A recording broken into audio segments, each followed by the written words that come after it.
Hi everyone, welcome to unique chemistry. जैसे कि आप जानते हैं कि यूनिक केमिस्ट्री में क्लासेस स्टार्ट हो चुकी है, तो आज हमारा सबसे पहला टॉपिक होगा जीओसी। जीओसी में हम सबसे पहले देखते हैं कि ये जीओसी किस तरह में क्या पढ़ते हैं, क्या नहीं पढ़ते। इसमें यही सबसे पहले यही पढ़ते हैं कि इसमें कौन रिएक्शंस की स्टडी करने के लिए रिएक्टेंट के बिहेवियर को पढ़ाया जाता है। रिएक्टेंट कौन सा रिएक्टेंट किस तरह से बिहेव करता है, उसका कौन सी प्रॉपर्टी किस तरह से उसको रिएक्शन को अफेक्ट करती है, वो सब चीज़ें इस जीओसी के अंदर पढ़ी जाती है। और यही जानते हैं कि सबसे पहले तो यही देखा जाता है कि ये रिएक्टेंट में बिहेवियर की स्टडी की जाती है, और कौन सी रिएक्शन स्पॉन्टेनियस है, कौन सी नॉन स्पॉन्टेनियस है, वो भी देखा जाता है। कि लेट सपोज पहले हम जिस नॉर्मल एक रिएक्शन होती है जिसमें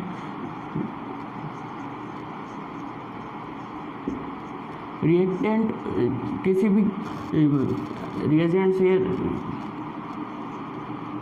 रिएक्ट करके प्रोडक्ट में कन्वर्ट होता है। तो जनरली हम यही देखते हैं कि इस यहाँ पे है ना, टेम्परेचर और प्रेशर की ही कंडीशन दी जाती है। टेम्परेचर और प्रेशर की कंडीशन दी जाती है। इसका मतलब यही है कि ये, और जब भी हम देखते हैं कि ये रिएक्शन कब होगी, कब ये रिएक्शन स्पॉन्टेनियस होती है। स्पॉन्टेनियस ये रिएक्शन तभी होगी जब इस रिएक्शन के लिए डेल्टा जी नेगेटिव आता है। और यही किसी भी रिएक्शन की स्पॉन्टेनिटी को एक्सप्लेन करने के लिए डेल्टा जी को ही क्यों लिया जाता है, क्योंकि ये ये चीज़ हम थर्मोडायनेमिक्स में पढ़ते हैं कि डेल्टा जी होता है कि VdP माइनस HdT। और ये डेल्टा जी टेम्परेचर और प्रेशर पर ही डिपेंड करता है, जिनको हम लैब के अंदर बाहर से किसी भी तरीके से कंट्रोल कर सकते हैं। इसलिए इसको डेल्टा जी को ही रिएक्शन की स्पॉन्टेनिटी को एक्सप्लेन करने के लिए ही यूज़ में लिया जाता है। और अब एक कंसेप्ट और है कि जो जीओसी के अंदर बार बार यूज़ में आएगा, जो वो है कि अपन जब भी पढ़ते हैं। वैसे तो ये कंसेप्ट बॉन्ड एंगल से, और वो अपन को केमिकल बॉन्डिंग में पढ़ते हैं, लेकिन पहले ये चीज़ होती है कि बॉन्ड एंगल अपना होता है ना किसी भी कोवेलेंट बॉन्ड के अंदर, वो डायरेक्टली प्रोपोर्शनल होता है परसेंटेज एज कैरेक्टर के।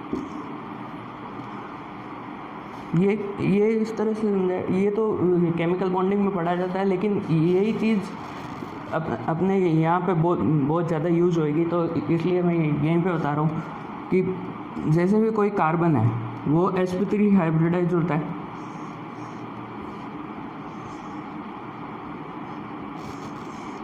ये इनके 4 sp3 हाइब्रिडाइज ऑर्बिटल्स है।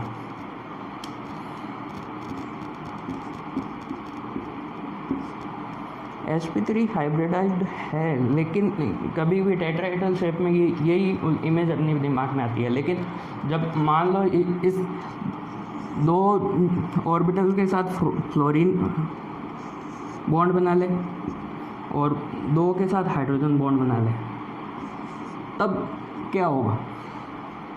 ये वही होता है कि जब ये फ्लोरीन है, हाईली इलेक्ट्रोनेगेटिव स्पीसीज़ है, और फ्लोरीन अपने पास जिस ऑर्बिटल में फ्लोरीन बॉन्ड बनाया हुआ है उसमें ये चाहता है कि परसेंटेज एज कैरेक्टर कम हो।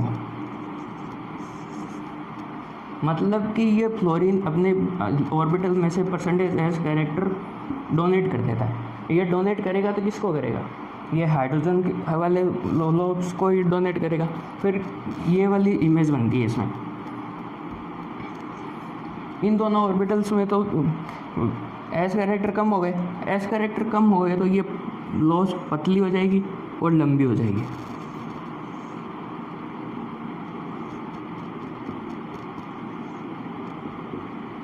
और इन दोनों लोब्स के अंदर एस कैरेक्टर बढ़ गए तो ये मोटी हो जाएगी और छोटी हो जाएगी। तो इस तरह से ये देखा जाता है कि जिन लोब्स के अंदर परसेंटेज एस कैरेक्टर बढ़े हैं और वो दूर होने का चांस कर चाहती है और इनमें इलेक्ट्रॉनिक रिपल्शन होगा तभी तो ये दूर होना चाहती है और इनमें बॉन्ड एंगल जो भी है वो बढ़ जाता है। जैसे यहाँ से ऐसे इस तरह से होना जाएगी तो बॉन्ड एंगल बढ़ जाएगा तो इलेक्ट्रोनेगेटिव एलिमेंट इससे जुड़ेगा तो ये हो जाएगा। और इससे ये भी देखते हैं परसेंटेज एस कैरेक्टर का मतलब क्या है कि न्यूक्लियस अपने एस ऑर्बिटल न्यूक्लियस के पास होता है और एस ऑर्बिटल में ये इलेक्ट्रॉन रहना चाहेगा तो ये न्यूक्लियस के पास रहेगा। इससे हम ये चीज़ भी तो कह सकते हैं कि bond percentage S character directly proportional होता है इलेक्ट्रोनेगेटिविटी के और इलेक्ट्रोनेगेटिविटी डायरेक्टली प्रोपोर्शनल होती है परसेंटेज एस कैरेक्टर के।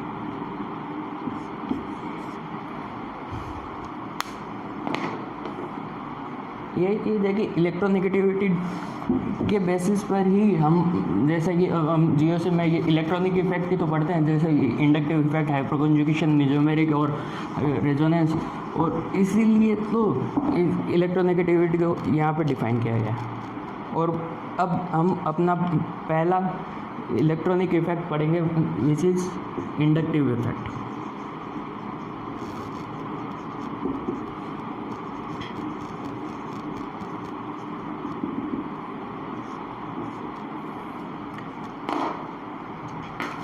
इंडक्टिव इफेक्ट एक रिलेटिव टर्म है जिसमें इलेक्ट्रॉन लूज करने की टेंडेंसी नहीं, इलेक्ट्रॉन अपनी तरफ अट्रैक्ट करने की टेंडेंसी और किसी को देने की टेंडेंसी पर डिपेंड किया जाता है। और ये इफेक्ट है electronegativity difference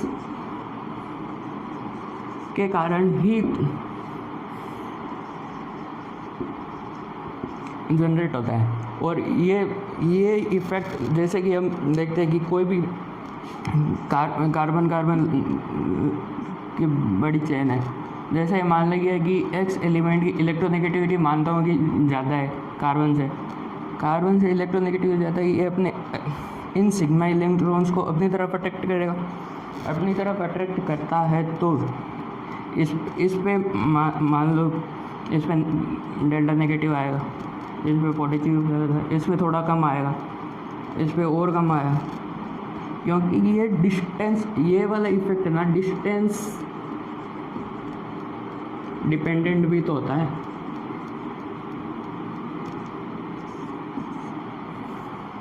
distance dependent effect होने की वजह से ये जनरेट होता है और इलेक्ट्रोनेगेटिव डिफरेंस होएगा, इसीलिए जनरेट होता है। और जैसे जैसे हम मतलब इस ग्रुप से दूर जाते जाएंगे देखते हैं कि ये इफ़ेक्ट कम होता जाता है, इस पर मतलब इफेक्ट है जो कम हो जाएगा।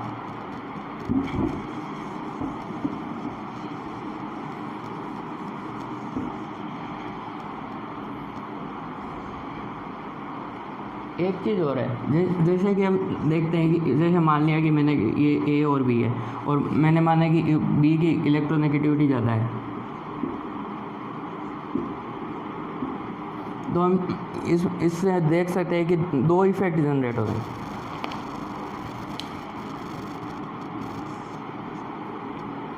एक का इफेक्ट होगा इलेक्ट्रॉन डोनेटिंग ग्रुप हो सकता है,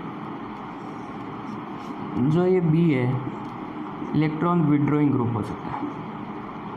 इलेक्ट्रॉन डोनेटिंग वाले ग्रुप का इफेक्ट प्लस आई कंसिडर करते हैं हम, और इलेक्ट्रॉन विड्रॉइंग वाला है उसका हम माइनस आई इफेक्ट कंसिडर करते हैं।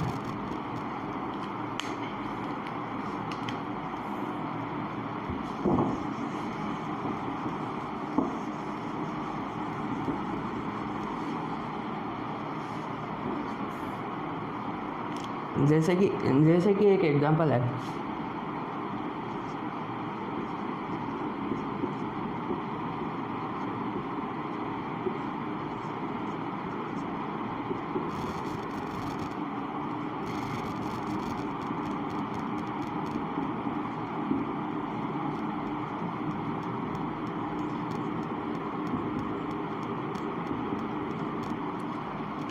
एग्ज़ाम में ये पूछा जाता है कि इन तीनों कार्बोकेटाइंस में से सबसे ज़्यादा स्टेबल कार्बोकेटाइन कौन सा है।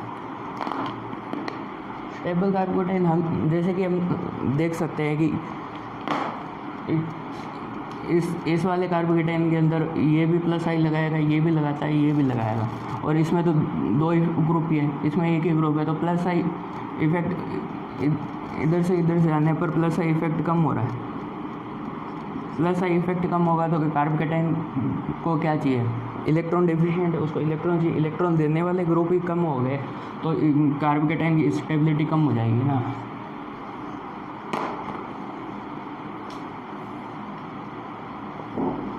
और हम अब हम बात करेंगे कि जो ये प्लस आई इफेक्ट और माइनस आई इफेक्ट शो करने वाले ग्रुप्स का ऑर्डर क्या है। और ऑर्डर अब थोड़ी देर में आपके सामने है कि प्लस आई और माइनस आई के जो ग्रुप्स प्लस आई और माइनस आई इफेक्ट शो करते हैं उनके ऑर्डर्स आपके सामने अभी यही है। और इनको ये हम देख सकते हैं कि जिस तरह से प्लस आई इफेक्ट शो करेगा, नेगेटिव चार्ज है, नेगेटिव क्या है, इलेक्ट्रॉन डोनेट करना चाहेगा, इसको इलेक्ट्रॉन चाहिए नहीं तो ये प्लस आई शो करेगा। प्लस आई जिस तरह से जिसे हाईली इलेक्ट्रोनेगेटिव के पास है नेगेटिव चार्ज, वो स्टेबल होता है, लेकिन इसका प्लस आई इफेक्ट कम होता जा रहा है। और जिस तरह से देख सकते हैं कि और ये हाइड्रोजन के आइसोटोप से रिप्लेस किया गया है, तो इनका प्लस आई इफेक्ट इस तरह से वेरी करता है। और माइनस आई इफेक्ट में ये देखते हैं कि पॉजिटिव चार्ज वाले स्पेसिफिक जो भी है पॉजिटिव चार्ज वाले हैं उनका माइनस आई इफेक्ट ज़्यादा होता है। और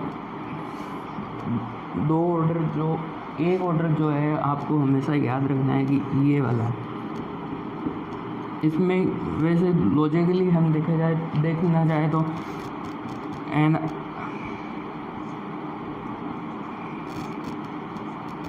NR2 और NH2 है।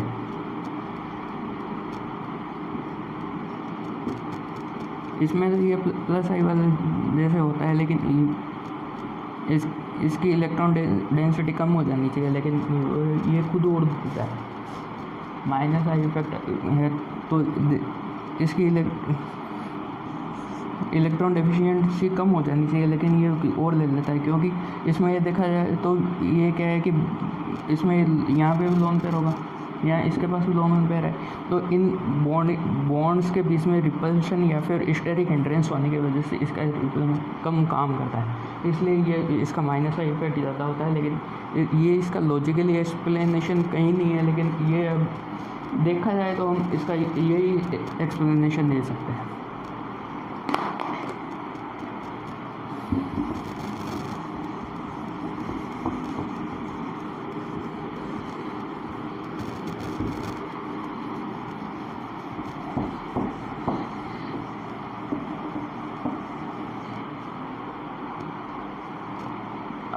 अब हम देखते हैं कि जैसे कि पहले भी मैंने बताया था कि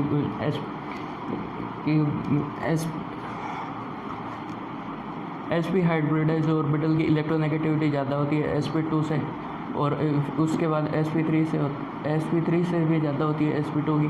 फिर इसमें ये चीज़ हम देखते हैं कि जैसे कि एक एग्जांपल लेके देख लो।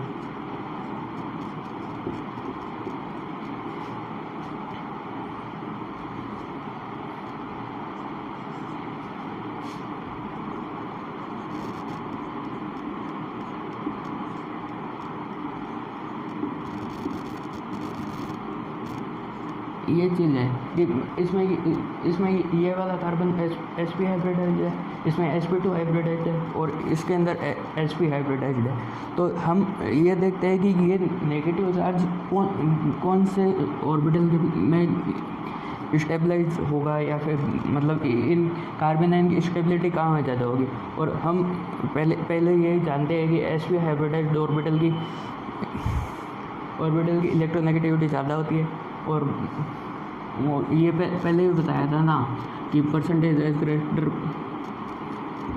इलेक्ट्रोनेगेटिविटी परसेंटेज एज करेक्टर के डायरेक्टली प्रोपोर्शनल होती है। तो यहाँ पे परसेंटेज एज करेक्टर 50% है।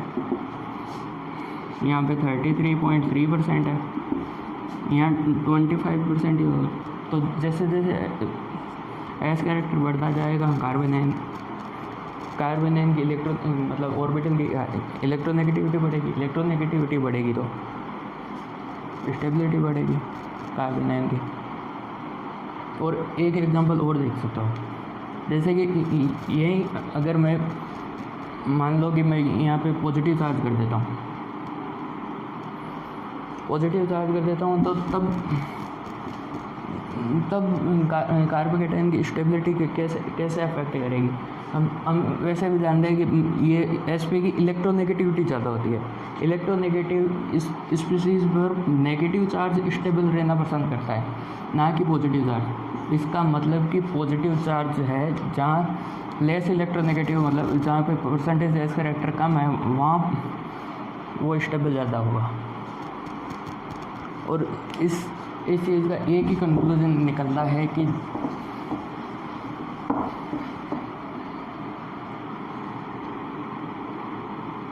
नेगेटिव चार्ज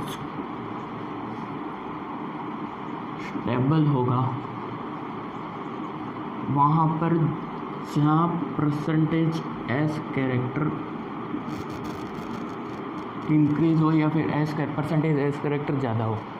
और पॉजिटिव चार्ज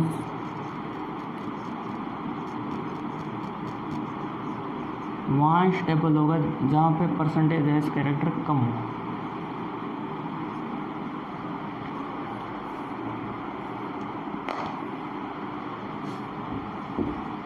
एक चीज़ का एग्जाम्पल, एक चीज़ और हम देख सकते हैं कि जैसे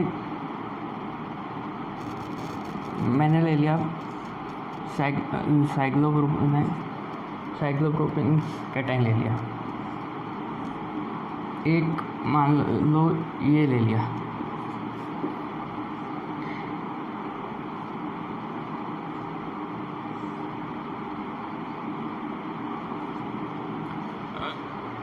अब देखना ये है कि इनमें से कार्बोकेटाइन की स्टेबिलिटी कहाँ ज़्यादा होगी। हम देख सकते हैं कि इसका अंदर वाला बॉन्ड एंगल 60 डिग्री है, ये 90 डिग्री है, ये अराउंड 105 के आसपास है, ठीक है। तो ये वाला बॉन्ड एंगल ये यहाँ मैं मान सकता हूँ कि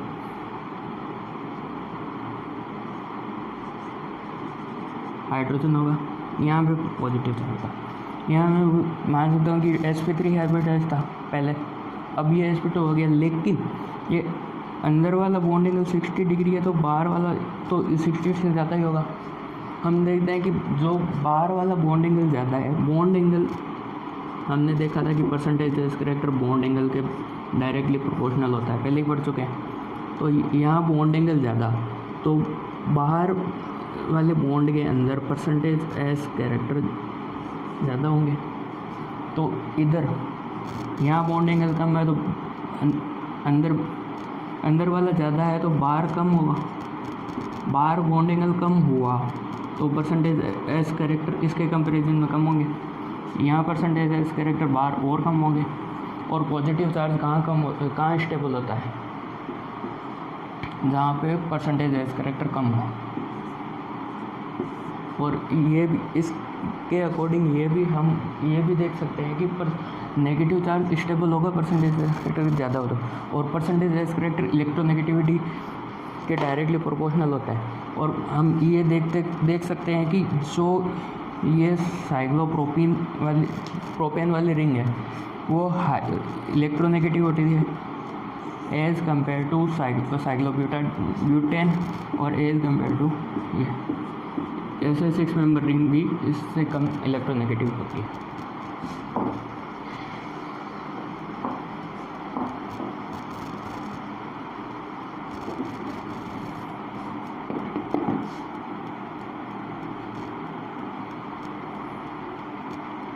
thank you so much for watching. और नेक्स्ट वीडियो के अंदर हम हाइपर कॉन्जुगेशन और आने वाले और भी जो इफ़ेक्ट है उनके बारे में बात करेंगे। Thank you so much.